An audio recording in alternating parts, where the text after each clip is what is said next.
आज हम लोग क्या पढ़ने वाले हैं? तो आज हम लोग पढ़ने वाले हैं, ठीक है, जीव विज्ञान के अध्याय 1 यानी कि जीव प्रकरण पढ़ने वाले हैं। तो जीव प्रकरण के जो है हम सबसे पहले क्या पढ़ेंगे? एमसीक्यू पढ़ेंगे, जो बोर्ड एग्जाम के लिए इंपॉर्टेंट है, जो बोर्ड एग्जाम के लिए बहुत इंपॉर्टेंट है, जो बच्चा 2024 में एग्जाम देने वाला है उनके लिए इंपॉर्टेंट होने वाला है, क्योंकि टोटल जो है बोर्ड मॉडल क्वेश्चन जो है आपके लिए लेकर आया हूं। बोर्ड मॉडल क्वेश्चन जो है आपके लिए लेकर आया हूं।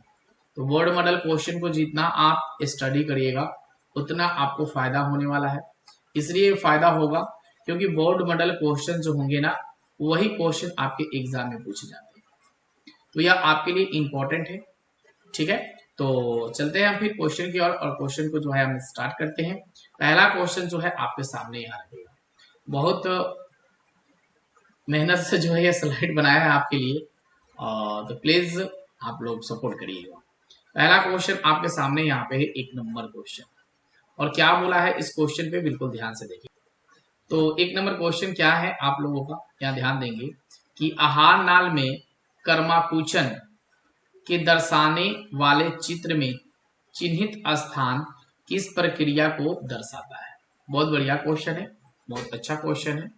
तो यहाँ सबसे पहला ऑप्शन दिया गया है संकुचन, दूसरा ऑप्शन दिया गया है शिथिलन, तीसरा ऑप्शन दिया गया है अल्सर, चौथा ऑप्शन दिया है अम्लीय श्राव। यानी कि आहार नाल में कर्माकुचन, ठीक है, को दर्शाने वाले चित्र में चिन्हित स्थान किस प्रकार की प्रक्रिया को जो है दर्शाता है?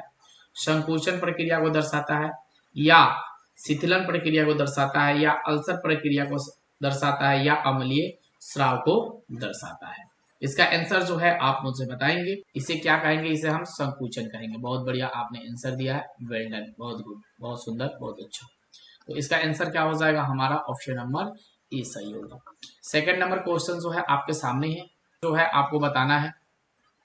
इस क्वेश्चन में यही चीज पूछा गया है, बहुत आसान, कि रक्त जो है, रक्त से फेफड़े में आए कार्बन डाइऑक्साइड यानी CO2 का नासिक से बाहर निकालने की प्रक्रिया क्या कहलाती है? बहुत अच्छा है कि रक्त से फेफड़े में आए कार्बन डाइऑक्साइड यानी CO2 को नासिक से बाहर निकालने की प्रक्रिया को जो है हम क्या कहते हैं? इसे जो हम कहेंगे क्या? पार्श्व या उच्छ्वास या श्वासोच्छ्वास या कोशिकीय श्वसन। इसे जो है हम क्या कहेंगे? कि रक्त से फेफड़े में आए कार्बन डाइऑक्साइड को नासिक से बाहर निकालने की क्रिया को जो है हम क्या कहेंगे? आपको जो है आंसर देना है, आप आंसर दीजिए। क्या हो जाएगा जी? इसका राइट आंसर हो जाएगा हमारा उच्छ्वास। ओके, यानी कि ऑप्शन नंबर बी जो होगा हमारा क्या होगा? बिल्कुल ही सही आंसर होगा। ओके, चलेंगे नेक्स्ट क्वेश्चन पे। नेक्स्ट क्वेश्चन की ओर फोकस करेंगे कि नेक्स्ट क्वेश्चन जो है क्या है हमारे लिए। नेक्स्ट क्वेश्चन क्या है, इसको थोड़ा सा हम लोग डीपली देखेंगे। हाँ जी, हमारे सामने 3 नंबर क्वेश्चन आ गया। जो है क्या बोल रहा है कि शरीर के सभी भागों से, ठीक है, अशुद्ध रक्त हृदय के किस वेस्म में इकट्ठा होता है? यानी कि कहने का क्वेश्चन का मतलब यही साफ तौर पे दिख रहा है कि शरीर के सभी भाग, जितने भी आपके शरीर के भाग हैं, उसमें अशुद्ध रक्त, उसमें क्या है? अशुद्ध रक्त जो है हृदय के किस वेस्म में इकट्ठा होता है? हमारे पास 4 वेस्म होते हैं, 4 वेस्म होते हैं, दायां निलय, बायां निलय, दायां अलिंद और बायां अलिंद। उसमें से कौन से भाग में जो होते हैं, यहाँ पे दायां अलिंद दिया गया है, बायां अलिंद दिया गया है, दायां निलय दिया गया है, बायां निलय। तो अशुद्ध रक्त, यानी कि अशुद्ध रक्त मतलब समझते हैं कि खराब रक्त, खराब जो आपका खून हुआ है, वह खून किस वेस्म में जो है इकट्ठा होता है, किस चेम्बर में जो है इकट्ठा होता है हार्ट का? तो आपके सामने जो है आंसर है, बोल दे दिया जाता है। आप फटाफट आंसर मुझे शेयर करेंगे, क्या हो जाएगा? जी जी, बहुत अच्छा, मनी का आंसर आया है, बहुत बढ़िया। कि इसका आंसर जो होगा हमारा क्या होगा? फिर से कोशिश करिए कि हमारे शरीर में अशुद्ध रक्त, हमारे शरीर में अशुद्ध रक्त किस चैम्बर में जो है जाकर इकट्ठा होता है? तो दायां अलिंद में होता है, या बायां अलिंद में होता है, या दायां निलय में होता है, या बायां निलय में होता है? तो आपको याद रखना है हमेशा कि दाएं अलिंद में जो है यह स्थित होता है। ऑप्शन ए जो है आपके सामने यह मौजूद है, तो आंसर हो जाएगा ऑप्शन नंबर ए ही बिल्कुल ही सही होगा। ओके, चलेंगे नेक्स्ट क्वेश्चन पे। नेक्स्ट क्वेश्चन नंबर 4 जो है हमारे सामने देखेंगे और पहले समझेंगे क्वेश्चन को। यहाँ बोल रहा है आपसे कि निम्नांकित कौन हृदय गति को दौरान हृदय और पेरिकॉर्डियल झिल्ली के बीच होने वाले संभावित घर्षण से बचाता है। क्या बचाता है? तो पेरिकॉर्डिकल गुहा बचाता है, या पेरिकार्डियम बचाता है, या पेरिकार्डियल द्रव बचाता है, या कार्डियल पीसी बचाता है। कौन सा जो है पेरिकॉर्डियल झिल्ली से होने वाले संभावित घर्षण से जो है यह बचाता है? तो आपका आंसर क्या होगा शेयर करेंगे फटाफट। देखेंगे क्वेश्चन संख्या 5 नंबर क्वेश्चन, बहुत बढ़िया क्वेश्चन। इसका आंसर जो देना है कि ईस्ट द्वारा, आप जानते होंगे कि ईस्ट द्वारा ऑक्सीजन की अनुपस्थिति में पाइरुवेट का एथनॉल एवं कार्बन डाइऑक्साइड परिवर्तन की क्रिया कहलाती है। तो क्या परिवर्तन की क्रियाएं कहलाएगी कि ईस्ट द्वारा ऑक्सीजन की अनुपस्थिति में पाइरुवेट का इथेनॉल एवं कार्बन डाइऑक्साइड परिवर्तन की क्रिया को जो है हम क्या कहेंगे? तो उसे जो हम कहेंगे अवायवीय श्वसन या वायवीय श्वसन, या इसे हम कहेंगे ग्लाइकोसियस किण्वन, या इसे हम कहेंगे किण्वन। इसे जो है हम क्या कहेंगे? आपके सामने आंसर मौजूद है, आप मुझे आंसर शेयर करेंगे। आप शेयर करें मुझे कि इसका आंसर जो है क्या हो जाएगा। एकदम बहुत बढ़िया आंसर है, आप सिर्फ ई पे ही लगा रहे हैं क्लिक। चलिए, मनी का जो है आंसर सही आया है, मनी का आंसर जो है बिल्कुल ही सही आया है कि इसका आंसर सर हो जाएगा हमारा किण्वन। जी बिल्कुल ही सही आंसर है आपका कि इसका आंसर क्या आएगा? हमारा किण्वन होगा कि ईस्ट द्वारा जो है ऑक्सीजन की अनुपस्थिति में पाइरुवेट का इथेनॉल एवं कार्बन डाइऑक्साइड में परिवर्तन की क्रिया को क्या कहते हैं? तो इसे हम कहते हैं किण्वन। क्या कहते हैं हम इसे? किण्वन कहेंगे। आप लोग बिल्कुल ही याद रखिएगा कि इथेनॉल एवं कार्बन डाइऑक्साइड के परिवर्तन क्रिया को जो हम कहेंगे क्या कहेंगे? किण्वन कहेंगे। ओके, नेक्स्ट क्वेश्चन पे चले हम। फिर नेक्स्ट क्वेश्चन जो है हमारे सामने क्या है? नेक्स्ट क्वेश्चन संख्या जो है 6, और यह बढ़िया क्वेश्चन है, बहुत शानदार क्वेश्चन। चलेंगे, यहाँ क्वेश्चन जो है क्या बोल रहा है, इस क्वेश्चन को ध्यान से देखेंगे। इस क्वेश्चन में बोला है कि आणविक ऑक्सीजन के उपलब्ध नहीं होने पर, आणविक ऑक्सीजन के उपलब्ध नहीं होने पर पाइरुवेट के परिवर्तन जंतुओं में किस यौगिक से होता है? शानदार क्वेश्चन है कि आणविक ऑक्सीजन के उपलब्ध नहीं होने पर पाइरुवेट का परिवर्तन जंतुओं में किस यौगिक में होता है? ऑप्शन ए दिया गया है लैक्टिक अम्ल के द्वारा, या इथेनॉल के द्वारा, या साइट्रिक अम्ल के द्वारा, या ग्लूकोज के द्वारा। किसके द्वारा जो है यह दिया गया है? तो आप आंसर जो है शेयर करेंगे। बहुत बढ़िया, बहुत अच्छा आंसर करिए फटाफट कि ऑक्सीजन आणविक के उपलब्ध नहीं होने पर पाइरुवेट का परिवर्तन जंतुओं में किस यौगिक के द्वारा जो है होता है? तो लैक्टिक अम्ल के द्वारा होता है, या जो है इथेनॉल के द्वारा होता है, या साइट्रिक अम्ल के द्वारा होता है, या ग्लूकोज के द्वारा होता है। इसका आंसर जो है हमारा क्या होगा? तो इसका आंसर हमारा हो जाएगा लैक्टिक अम्ल, यानी कि ऑप्शन नंबर ए जो होगा आपका क्या होगा? बिल्कुल ही राइट आंसर होगा। ओके, तो लैक्टिक अम्ल जो है आपका क्या होगा? आंसर होगा। नेक्स्ट क्वेश्चन, क्वेश्चन संख्या 7 पे हम लोग फोकस बताएंगे क्या हो जाएगा आपका आंसर कि इनमें किस रचना के कारण मुख गुहा से भोजन श्वास नली में नहीं जा पाता है? इनमें से किस रचना के कारण जो है मुख गुहा, यानी मुख गुहा है जो भोजन श्वास नली में नहीं जाता है। हम खाना खाते हैं लेकिन श्वास नली में जो है भोजन हमारा नहीं जाता है। किसके द्वारा? कंठ द्वार के कारण, या आपके सामने दिया है एपिलेक्टिक के कारण, या ग्रसनी के कारण, या ग्रास नली के कारण। तो आपको यह बात पता होगी कि ग्रास नली जो है हमारे मुख गुहा से शुरू होती है, ग्रसनी जो है हमारे मुख गुहा से शुरू होती है, कंठ द्वार जो है हमारा मुख गुहा से होती है, लेकिन एपेट्रिक्स के कारण जो है होगी। आंसर आप मुझे बताएंगे कि क्या किसके कारण जो है संभव। हाँ, तो इसका आंसर दे सकते हैं, इनमें किस रचना के कारण जो है मुख गुहा से भोजन श्वास नली, हाँ, मुख गुहा से भोजन श्वास नली में नहीं जा पाता है, उसे जो है हम क्या कहते हैं, तो उसे जो हम कहेंगे एपिग्लेटिक्स के कारण, यानी कि ऑप्शन नंबर बी जो होगा हमारा क्या होगा, बिल्कुल ही सही आंसर हो जाएगा। क्योंकि कंठ द्वार जो है हमारा मुख गुहा से ही शुरू होता है, और ग्रासनी जो है हमारा मुख गुहा से ही शुरू होता है, और ग्रास नली भी जो है हमारा मुख गुहा से शुरू होता है। तो इसका आंसर जो हमारा हो जाएगा ऑप्शन नंबर बी, बिल्कुल ही सही आंसर। चलेंगे नेक्स्ट क्वेश्चन की ओर, और नेक्स्ट क्वेश्चन जो है हमारे सामने है 8 नंबर। चलेंगे इस क्वेश्चन को करेंगे हम लोग आराम से, कि सभी धमनियों में ऑक्सीजन शुद्ध रक्त प्रभावित होता है, ठीक है, लेकिन इसका अपवाद कौन है, तो फुफ्फुस धमनी अपवाद है, या फुफ्फुस शिराएं अपवाद है, या महाधमनी अपवाद है, या इनमें से कोई नहीं अपवाद है। तो यहां बोला है कि सभी धमनियों में ऑक्सीजनित शुद्ध रक्त प्रवाहित होता है, लेकिन इसका अपवाद जो है क्या होगा। तो आप आंसर जो है मुझे जल्दी से शेयर करेंगे कि आंसर जो है आपका क्या आएगा। जल्दी से शेयर करें, फटाफट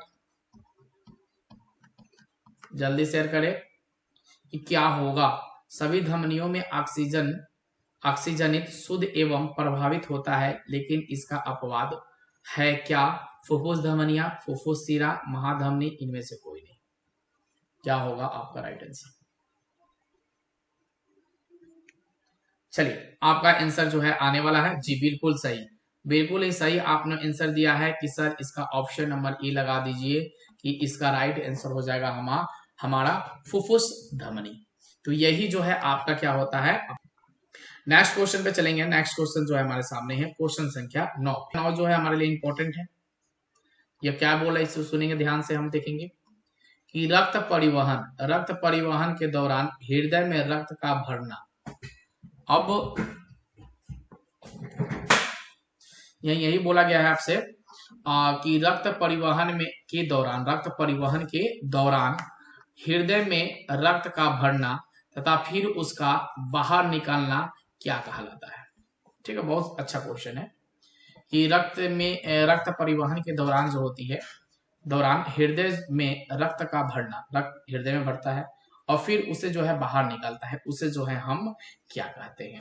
तो उसे जो हम कहेंगे सिस्टोल कहेंगे, या डायस्टोल कहेंगे, या हृदय चक्र कहेंगे, या द्विगुणित परिवहन कहेंगे। इसे जो है हम क्या कहेंगे। चलिए आंसर जो है आप देना शुरू करें जल्दी से कि क्या होगा आपका आंसर। इसे क्या कहेंगे हम कि रक्त परिवहन के दौरान हृदय में रक्त का भरना तथा फिर उसका बाहर निकलना क्या कहलाता है। तो बाहर निकलना हमारा क्या कहेगा, सिस्टोल कहेगा, या डायस्टोल कहलाएगा, या हृदय चक्र कहलाएगा, या आपका द्विगुण परिवहन कहलाएगा। क्या कहलाएगा। ठंड का मौसम है, बारिश बहुत तेजी से हो रही है, जिस वजह से थोड़ी सी दिक्कत हो रही है। तो आप मुझे आंसर शेयर करेंगे जल्दी से। हाँ जी, तो इसका राइट आंसर जो है आपका आ गया कि सर इसे जो है हृदय चक्र कहेंगे, यानी कि ऑप्शन नंबर सी हमारा क्या हो जाएगा, बिल्कुल ही राइट आंसर होगा जी, बिल्कुल ही सही आंसर है आपका। ओके, चलेंगे नेक्स्ट क्वेश्चन पे। क्वेश्चन तो 10 नंबर क्वेश्चन जो है क्या बोल रहा है, इस चीज को ध्यान देंगे कि भोज्य पदार्थ, ठीक है, भोज्य पदार्थ, थोड़ा सा हाईलाइट करते हैं इसको, हाँ, कि भोज्य पदार्थ में ऊर्जा के उत्पादन में भोजन अणुओं से क्या होता है। ठीक है, इस क्वेश्चन को बिल्कुल ध्यान से देखिए क्या होता है। ठीक है, तो यहाँ ऑप्शन दिया या दहन होता है, या समन्वय होता है, या परिवर्तन हो, या ऑक्सीकरण होता है। क्या होता है। बहुत अच्छा क्वेश्चन है कि भोज्य पदार्थ की ऊर्जा के उत्पादन में भोजन अणुओं का क्या होता है। तो दहन हो करेगा, या समन्वय करेगा, या परिवर्तन के, या ऑक्सीकरण करेगा। हाँ, तो आंसर जो है आप मुझे शेयर करेंगे जल्दी से, आंसर शेयर करेंगे क्या आपका आंसर होगा कि भोज्य पदार्थ में ऊर्जा के उत्पादन में भोजन अणुओं में क्या होता है।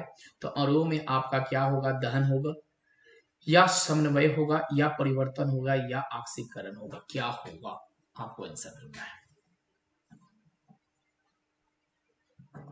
चलेंगे, बहुत बढ़िया आंसर दिया आपने, बहुत बढ़िया आंसर आपने दिया कि सर इसका जो है क्या होगा, ऑक्सीकरण होगा, यानी कि ऑप्शन नंबर डी जो होगा क्या होगा, बिल्कुल ही सही होगा कि भोज्य पदार्थ में ऊर्जा का उत्पादन में भोजन अणुओं में क्या होता है, तो अणुओं में जो है ऑक्सीकरण होता है। ओके, नेक्स्ट क्वेश्चन की ओर चलेंगे। क्वेश्चन संख्या 11। क्वेश्चन में बोला गया है आपसे क्या कि बाएं निलय के अगले भाग, बाएं निलय के अगले भाग को दाएं कोने से निकालने वाले महाधमनी को क्या कहते हैं? बहुत बढ़िया क्वेश्चन है, बहुत सुंदर क्वेश्चन है कि बाएं निलय के अगले भाग, बाएं निलय के अगले भाग दाएं कोने से निकलने वाले महाधमनी को जो है हम क्या कहेंगे? तो महाधमनी को अब क्या कह सकते हैं? तो आपके सामने यहाँ दिया गया है, महाधमनी चाप कहेंगे, या उसे जो है हम फुफ्फुस चाप कहेंगे, या इसे जो है अग्र महाशिरा कहेंगे, या पक्ष महाशिरा कहेंगे। इसे जो है हम क्या कहेंगे? आपको आंसर देना है। तो हाँ, महाधमनी चाप कहेंगे, या फुफ्फुस चाप कहेंगे, अग्र महाशिरा कहेंगे, या पक्ष महाशिरा कहेंगे? क्या कहेंगे कि बाएं निलय के अगले भाग को दाएं कोने से निकलने वाले महाधमनी को क्या कहेंगे? तो जी आपका आंसर जो है आना चाहिए, बिल्कुल आंसर आना चाहिए। क्या कहेंगे? आप आंसर दीजिए, बहुत सुंदर।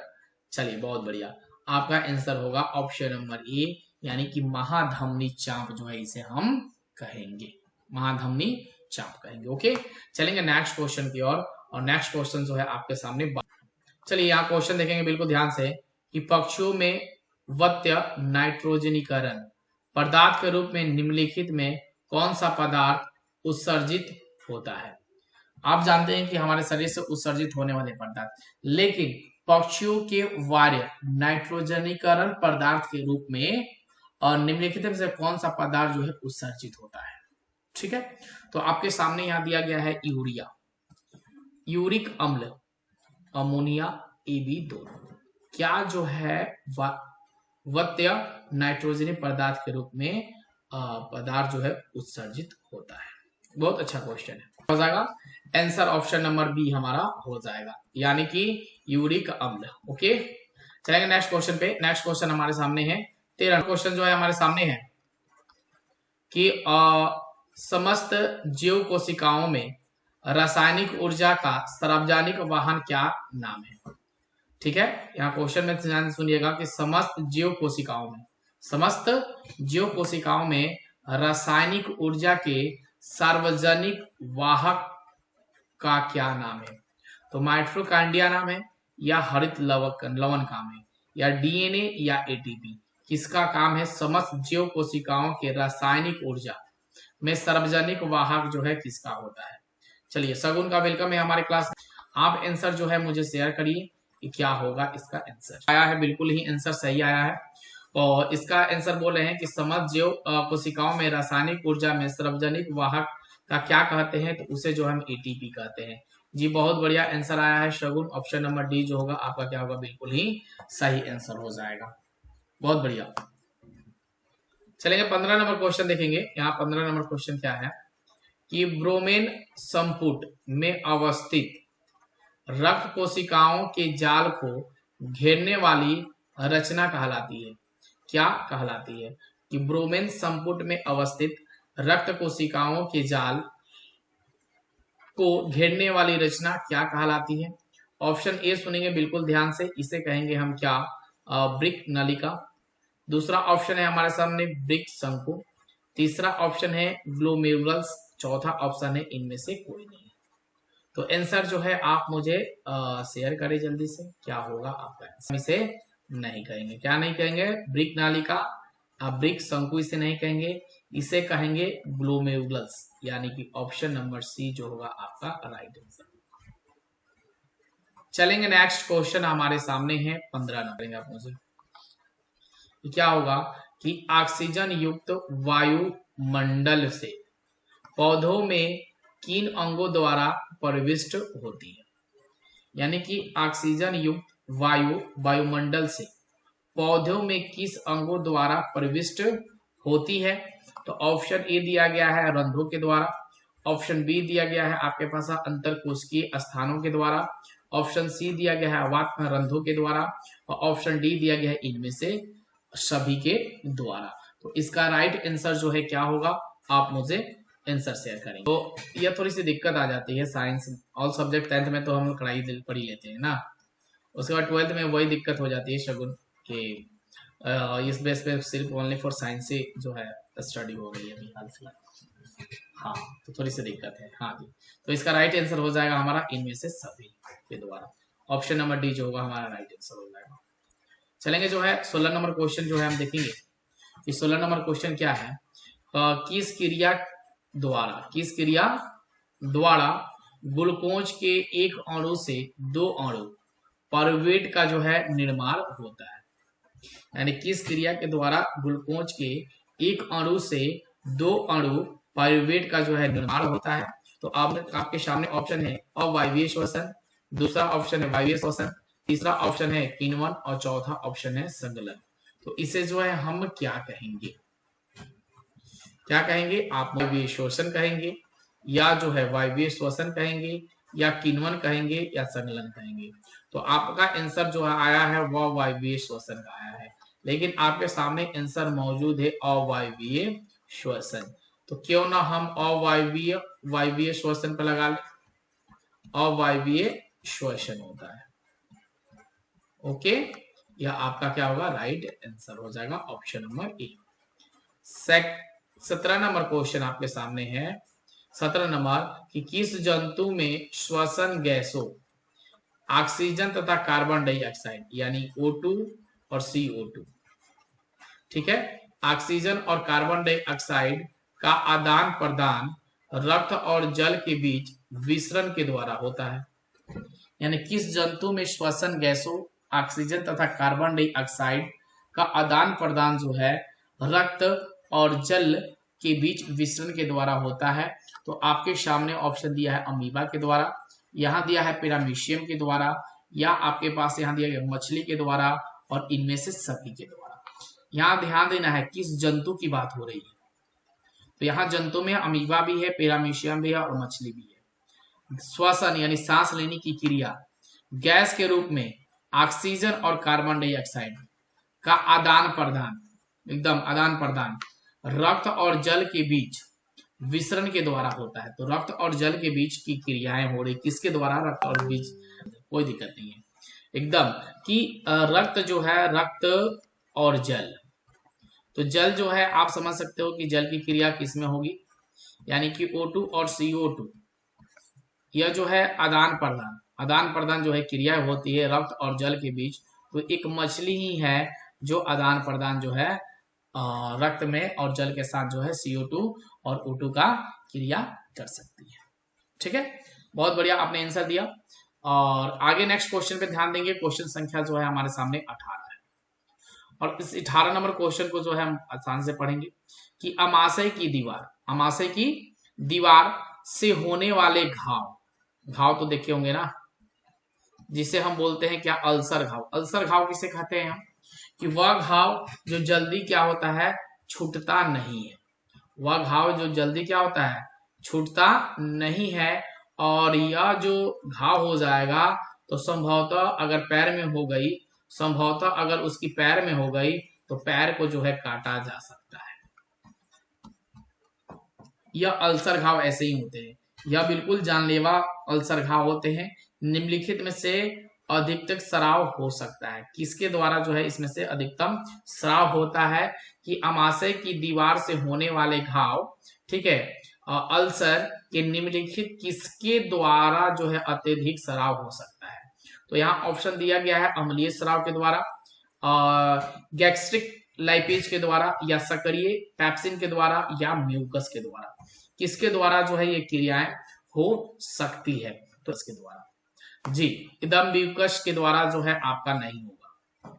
जिन्होंने ऑप्शन डी पे क्लिक किया है उनका आंसर बिल्कुल ही गलत है। सक्रिय पेप्सिन भी नहीं होगा, यह जो है गैस्ट्रिक लाइपेज नहीं होगा, यह होगा अम्लीय स्राव। यानी कि ऑप्शन ए जो है हमारे सामने मौजूद है कि अमाशय की दीवार से होने वाले घाव जो अल्सर निम्नलिखित में से किसके अत्यधिक स्राव से हो सकता है? तो यह जो है अम्लीय स्राव की वजह से जो है यह हो सकता है। ठीक है, आगे नेक्स्ट क्वेश्चन जो है हमारे सामने है 19 नंबर। 19 नंबर क्वेश्चन क्या है कि मनुष्य में नासिक वेश्म का छोटा अग्रभाग, 8:30 बजे लगभग मानो, मनुष्य में नासिक वेश्म का छोटा अग्रभाग जिसमें ब्राहा नासिक छिद्र खुलता है क्या कहलाता है? पहला यहाँ पे है घ्राण क्षेत्र कहलाता है, या प्रघान क्षेत्र कोष्ठा कहलाता है, या जो है श्वसन क्षेत्र कहलाता है, या नासा पाटिका कहलाती है। तो मनुष्य के नासिक वेश्म के छोटा अग्रभाग जिसमें ब्राहा नासिक छिद्र खुलता है उसे जो है 50-50 चांसेस चलेंगे। तो इसका राइट आंसर जो है हमारा क्या होगा कि मनुष्य के नासिक वेश्म में छोटा सा अग्रभाग जिसके ब्राहा नासिक छिद्र द्वारा खुलता है उसे जो हम क्या कहते हैं, उसे प्रघर्न या प्रोकोष्ठ कहते हैं। यानी कि ऑप्शन नंबर बी जो होगा आपका बिल्कुल ही सही आंसर होगा। चलेंगे नेक्स्ट क्वेश्चन जो है हमारे सामने 20 नंबर है। 20 नंबर क्वेश्चन करेंगे, एक अर्धपरागमय झिल्ली जल के विसरण की क्रिया को क्या कहते हैं? बहुत बढ़िया क्वेश्चन है कि एक अर्धपरागमय झिल्ली से जल के विसरण की क्रिया को जो है हम क्या कहेंगे? तो विसरण की क्रिया को हम क्या कहते हैं? तो पराशरण कहते हैं, इसे जो है स्थानांतरण कहते हैं, या सारारोहण कहते हैं, या इसे अवशोषण कहते हैं। इसे जो है हम क्या कहेंगे? ओके सर आप बायोलॉजी पढ़ाते, मैं वहां पे 12th के लिए बायोलॉजी पढ़ाऊंगा।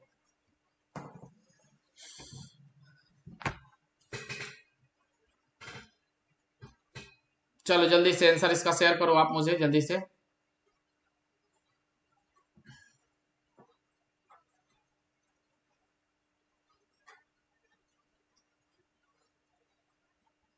जल्दी, चलिए आपने आंसर दे दिया।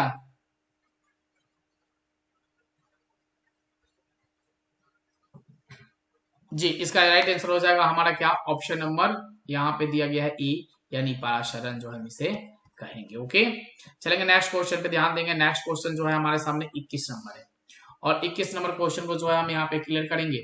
क्या बोला है कि पौधों के वायवीय भागों से जल का रंध्रों द्वारा वाष्प के रूप में निष्कासन की क्रिया क्या कहलाती है? बहुत बढ़िया क्वेश्चन है कि पौधों के वायवीय भागों से जल का रंध्रों द्वारा वाष्प के रूप में निष्कासन की क्रिया को जो है हम क्या कहेंगे? यहाँ उत्सर्जन कहेंगे, या पराशरण कहेंगे, या इसे हम विसरण कहेंगे, या वाष्पोत्सर्जन कहेंगे। इसे जो है हम क्या कहेंगे? जी, तो इसका आंसर क्या हो जाएगा कि पौधों के वायवीय भागों से जल का रंध्रों द्वारा वाष्प के रूप में निष्कासित होना क्या कहलाता है? तो आपका आंसर है वाष्पोत्सर्जन कहलाता है। यानी कि ऑप्शन नंबर डी जो होगा आपका बिल्कुल ही सही आंसर होगा। चलेंगे जो है 22 नंबर क्वेश्चन पे ध्यान देंगे कि पौधे के स्थानांतरण की क्रिया में निम्नलिखित में से किस क्रिया का अहम भूमिका होती है? यानी पौधों में स्थानांतरण की क्रिया में निम्नलिखित में से किस क्रिया का अहम भूमिका होती है? ऑप्शन ए दिया गया है वाष्पोत्सर्जन, ऑप्शन बी दिया गया है वाष्पीकरण, ऑप्शन सी दिया गया है रसारोहण, ऑप्शन बी दिया गया है विसरण। तो इसका राइट आंसर जो है क्या हो जाएगा? जी, बहुत बढ़िया आपका आंसर आया है। जी, बहुत बढ़िया आपका आंसर आया है, बहुत सुंदर जी, बहुत बढ़िया। इसका राइट आंसर हो जाएगा हमारा वाष्पोत्सर्जन, यानी कि ऑप्शन नंबर ए जो होगा हमारा क्या होगा? बिल्कुल ही सही आंसर हो जाएगा। आगे नेक्स्ट क्वेश्चन जो देखेंगे हम 23 नंबर कि एक कोशिकीय जीव जैसे कि लिए अमीबा, पेरामेशियम में श्वसन गैसों का आदान प्रदान निम्नलिखित में से किसके द्वारा होता है? आप देखे होंगे अमीबा और पेरामेशियम, इसकी श्वसन क्रिया जो है किसके द्वारा जो है यह होती है? तो यहाँ ऑप्शन दिया गया है आपके सामने रक्त के माध्यम के द्वारा, कोशिका झिल्ली से विसरण के द्वारा, या गिल पटिकाणु के द्वारा, या फेफड़ों के द्वारा। इसका आंसर जो है आप मुझे शेयर करेंगे। इसका राइट आंसर क्या हो जाएगा? इसका राइट आंसर क्या हो जाएगा? इसका राइट आंसर हो जाएगा ऑप्शन नंबर हमारा बी, यानी कि कोशिका झिल्ली के विसरण के द्वारा। ओके, चलेंगे नेक्स्ट क्वेश्चन की ओर। नेक्स्ट क्वेश्चन जो है हमारे सामने 24 क्या 24 नंबर क्वेश्चन में बोल रहा है, इस चीज को ध्यान देंगे कि निम्नलिखित पदार्थों में समांतर किसका उपयोग जो है कोशिका द्वारा ऊर्जा उत्पादन के लिए किया जाता है। निम्नलिखित पदार्थ में समांतर किसका उपयोग कोशिका द्वारा ऊर्जा उत्पादन के लिए किया जाता है। तो आपके सामने जो है यहाँ ग्लूकोज के लिए या एमिनो अम्ल के लिए या लैक्टिक अम्ल के लिए या एसिटिक अम्ल के लिए किसके लिए जो है उपयोग किया जाता है कि निम्नलिखित पदार्थों के समांतर किसका उपयोग कोशिका द्वारा ऊर्जा उत्पादन में किया जाता है। तो आप जो है आंसर मुझे शेयर करेंगे। चलिए बहुत बढ़िया, बहुत बढ़िया आंसर जो है आपका आया है, बहुत सुंदर आंसर आया है ऑप्शन नंबर ए। जी बिल्कुल ही सही आंसर है ऑप्शन नंबर ए। क्या निम्नलिखित पदार्थों का समांतर का उपयोग जो है किसका कोशिका द्वारा ऊर्जा उत्पादन में किया जाता है, तो ग्लूकोज के लिए किया जाता है। बहुत बढ़िया। चलेंगे जो है 25 नंबर क्वेश्चन पे ध्यान देंगे कि स्थलीय जंतुओं में समांतर, ठीक है, नाइट्रोजनीकरण पदार्थ का शरीर से निष्कासन किस रूप में होता है।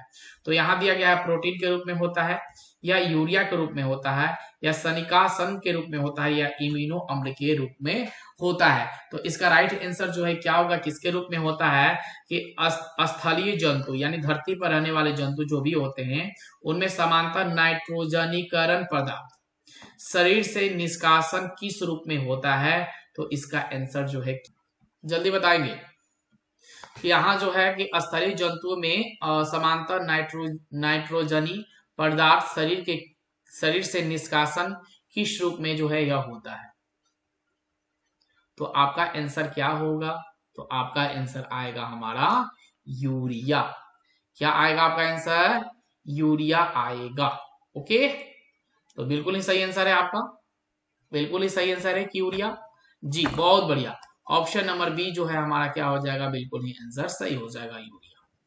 चलेंगे नेक्स्ट क्वेश्चन पे। नेक्स्ट क्वेश्चन हमारे सामने है 26 नंबर कि किन जीवों में नाइट्रोजनीकरण पदार्थ का निष्कासन यूरिया अम्ल के रूप में होता है। उसमें यूरिया का निष्कासन हुआ था। अब यहाँ जो है यहाँ बोल रहा है कि निष्कासन यूरिया अम्ल के रूप में होता है। नाइट्रोजनीकरण पदार्थ का निष्कासन जो है यूरिया अम्ल के रूप में होता है। आंसर आपके सामने यहाँ है कि सिर्फ रेपिटिया में होता है या सिर्फ एवीज में होता है। ए बी दोनों में होता है, इनमें से किसी में नहीं होता है। तो आपको जल्दी से आंसर शेयर करेंगे भाई, मुझे आंसर जल्दी से शेयर करेंगे। क्या होगा आंसर आपका कि किन जीवों के द्वारा, ठीक है, किन जीवों के द्वारा जो है नाइट्रोजनी पदार्थ का निष्कासन यूरिया अम्ल के रूप में होता है। तो आपका राइट आंसर क्या आ जाएगा हमारा, ए और बी दोनों हो जाएगा। सिर्फ रेफिलिया में होता है और सिर्फ एवीज में होता है, यानी कि ऑप्शन नंबर सी हमारे पास मौजूद है। तो ऑप्शन नंबर सी हम लगा देंगे सही। आगे जो है 27 नंबर क्वेश्चन कि नासिक वेश्म की दीवार में टेढ़ी मेढ़ी घुमावदार प्लेट की तरह होती है, क्या कहलाती है। यानी कि नासिक वेश्म की दीवार जो टेढ़ी मेढ़ी घुमावदार प्लेट की तरह होती है, क्या कहलाती है। पहला प्रघन कहलाती है या कौची कहलाती है, या नासा पाटिकाणु कहलाती है या इसे श्वास नली जो है हम इसे कहते हैं। आंसर दे सकते हैं कि क्या होगा। आंसर जो है आप मुझे शेयर करेंगे। बहुत आसान क्वेश्चन है आपके सामने कि नासिक वेश्म की दीवार में टेढ़ी मेढ़ी घुमावदार प्लेट की तरह होती है, क्या कहलाती है। बहुत शानदार क्वेश्चन है, बहुत बढ़िया क्वेश्चन है। इसका आंसर जो है आपको देना है।